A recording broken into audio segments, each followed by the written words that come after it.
Remember, if you subscribe to the Spectator's YouTube channel for free, you'll never miss another episode. Just click the subscribe button at the bottom right of the screen now. Finally, this year, the office of Prime Minister, of British Prime Minister, marks its 300th anniversary. Yeah, 1721. Walpole. Should there be a museum dedicated to Downing Street and its occupants to mark the occasion? Historian and biographer of numerous prime ministers, Anthony Seldon, he argues in this week's edition of The Spectator that there should be, and he joins us now. Anthony, welcome to Spectator TV. Why do you think, you bring up the point that every president now in the America has their own library and a bespoke building and scholars can go and study all the papers and so on. Why have we never done anything like that for British prime ministers? Well, Andrew, the Prime Minister, of course, is not head of state, unlike the 45 US presidents. So there's an extra dimension there. But effectively, the Prime Minister has taken over many of the responsibilities of the head of state.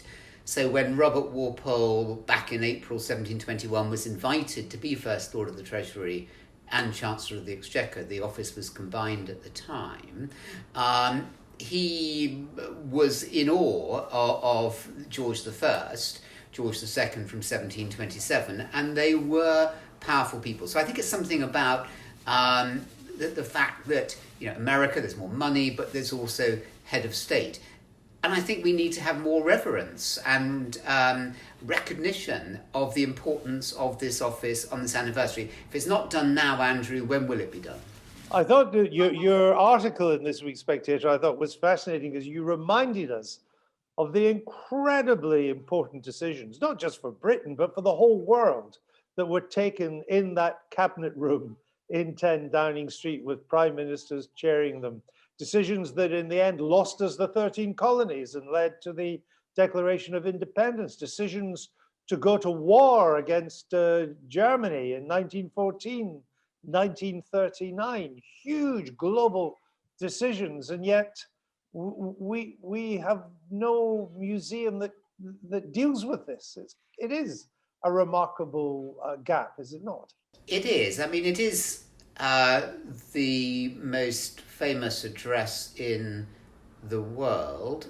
The US was governed from Downing Street for its first 55 years until the Declaration of Independence. And so it's very important to the Americans, but it's important to India, it's important to China. It's that from this office, and not least in the 19th century, when Britain was arguably the most important power in the globe, the decisions were pumped out of that office. And so it's not just a British asset, it's a global treasure.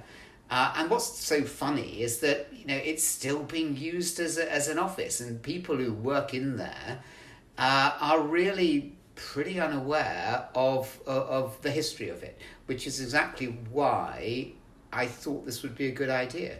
Well, I've been in Downing Street quite a few times, but it was your article that brought home to me the history of it that I hadn't really thought enough about. If we had a museum of prime ministers, or whatever we call it, Anthony, what would be in it? How do you envisage this museum? Well, I think we have to ask, who would it be for? We have to accept the fact that, unlike the White House, and many other offices of heads of state and heads of government across the world, where visitors can come in, so there is a public education role in that. You can't do it in Downing Street because it's too small, too awkward. I mean, it's wildly improbable that this terraced house in a pretty unprepossessing street has become this great office. It wasn't purpose-built like the Elysee, like the Viceroy's Palace. And the White House. Yeah, and the White House. And the White House. You said in your article that for some prime ministers before Disraeli, it wasn't grand enough, so they didn't live there. It was, I mean, can you imagine Wellington? If he's got his house on Hyde Park Or Corner. One Hyde Park. Yeah, absolutely. I mean, why would you want to go and live in this very smelly, dirty, sinking, grubby house? So some of them did. I mean, Pitt did, and Peel did, and Walpole did. But a lot of the grandees who tended to be prime ministers. So I think what you'd do is you would have a replica of the most important rooms in that building, and not just. I think it's also important that it's regionally spread also, so that, there is one up in Edinburgh, there is one in Cardiff and in Belfast too. So there's a sense of it being the office of the whole of the United Kingdom rather than the Prime Minister for the southeast of England, which is often, not least by dint of the derivation of the Prime Ministers, what it seemed to be. So let's finish on this, and let's hope your idea takes off. If a Spectator can help on that, we'd be delighted to do so, help and raise some money and so on. But so 300 years of British prime ministers, going back to Walpole in 1721. Let me ask you about the best or the worst in two sections. Let's take since 1945, modern times, if we can call it that. Over the past 70 odd years. Who have been the best prime ministers? Two contenders, Andrew, both wildly different. The second one largely undid the work of the first. And they're Clement Attlee from 1945 to 51, the Labour Prime Minister, who achieved what Lloyd George didn't after the First World War in 1918, of building a land fit for heroes, introducing the social and economic policies that set the tone for the next 30 years and positioned Britain's place in the world, in the UN, found a member of NATO, atomic power, third atomic power in the world, and independence for India, and much more. So really a defining administration. The second one, obviously, Margaret Thatcher from 1979 to 1990, not just because she was the first woman. She won 3 general elections, first time since Liverpool at the beginning of the 19th century, but she remoulded the whole shape of Britain, and unpicking much of what Attlee had done. So, and on the world stage, a giant figure, the most significant prime minister globally since 1945 by a distance. So they're the two giants. I agree with that. I think that Attlee and Thatcher are the two most significant prime ministers since 1945, because of exactly for the reasons you gave. Okay, let me go to before 39. Now, you've noticed I've missed out 40 to 45. With your agreement, I hope I'm parking Churchill as being sui generis.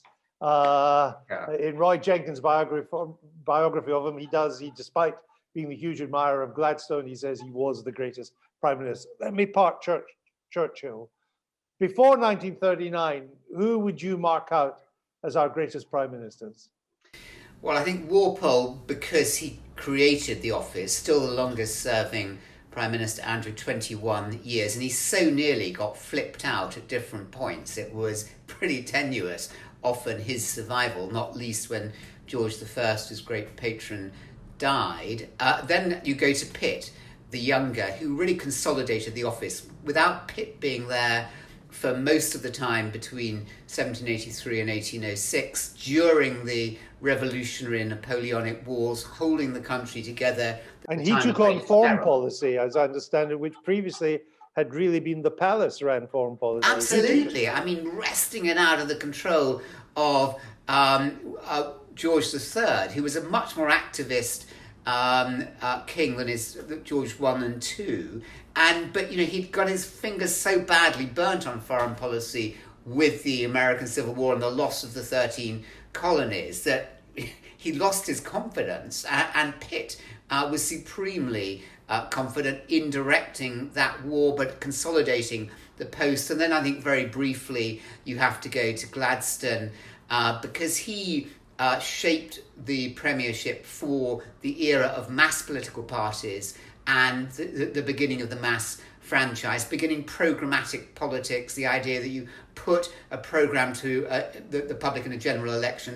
And I think you have to finish off then with Lloyd George, absolute scoundrel, arguably the biggest scoundrel, though there are lots of contenders since Walpole, perhaps ever, but he did see the country successfully through the last 2 years of the First World War, and dynamic at the Treaty of Versailles, getting Britain's position bang in there in the post-war settlement and solving the Irish question.